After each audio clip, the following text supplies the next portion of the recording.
Vendor at the back, vendor at the back. That's all I hear all day long.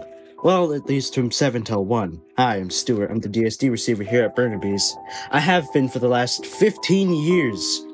For those of you who don't know what DSD stands for, it stands for direct store delivery, which means I'm in charge of receiving all product that's delivered to the store by outside companies, such as Tasty Cake, Frito-Lay, Little Debbie, all the soda and bread companies, things like that.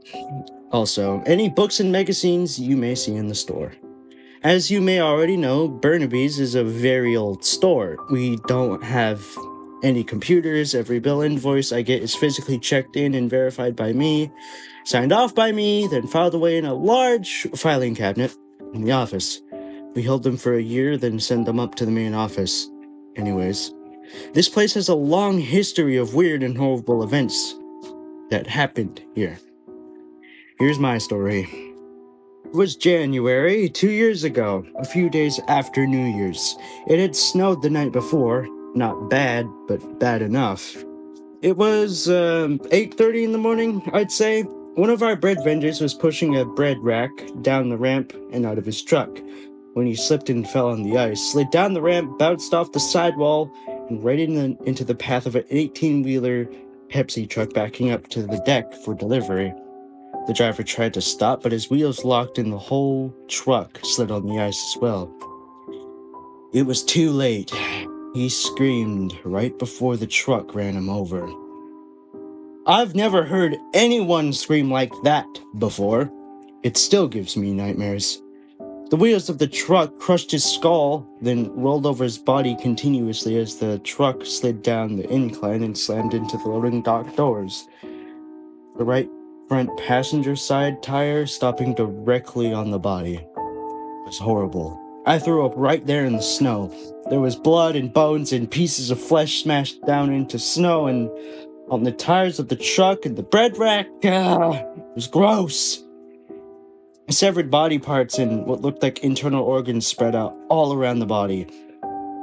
The worst part about it was that the truck had to run back over him to clear the crime scene once the cops and coroner got there. I used to wonder how they cleaned up automobile accidents such as this. Now I know. I'm sure they have a proper name for it, but to me it looked like a giant snow shovel. They scraped up the remains and put them into a body bag. They had to scrape it up about 3 or 4 times to get all of them. There was blood dripping off it, body parts hanging off of it, and I almost puked again. Now get this. They used 2-liter bottles of Coke to clean up the blood off the pavement. No, seriously, Coca-Cola, the soda. Look it up if you don't believe me. Anyway, isn't it ironic they use Coke to clean up a crime scene involving a Pepsi truck? Sorry about that, bad joke. Anyway, sometimes when I'm outside cleaning up where the trucks pull in, sweeping, picking up the trash, that kind of stuff, I swear I can see him standing right there, right where he died, staring at me. It always freaks me out. But that's not the only ghost we have here.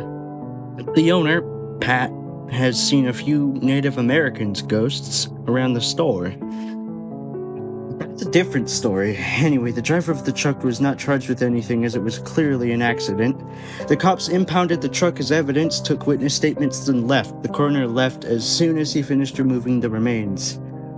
I don't know where the driver went. I went home sick, obviously. I just couldn't do it anymore. Hell, I'm still getting nauseous just thinking about it. I'll never forget that day as long as I live. And I still haven't used a snow shovel since.